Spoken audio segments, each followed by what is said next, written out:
Hey guys, in this video, I'll show you how to verify RoPro in Roblox. Alright, let's begin. First of all, you will need to download the RoPro extension on your browser. For that, search for RoPro in a new tab.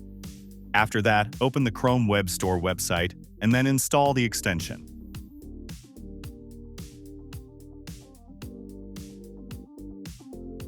After it is downloaded, get back to Roblox and then reload the web page. Once done, the RoPro extension will start appearing in the top right corner.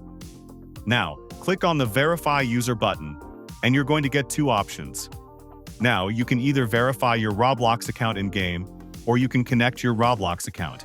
Simply, select the first option, and you will be required to enter the verification code. For that, click on this Roblox icon and click on the Play button. Now, you just need to generate the verification code and then copy it.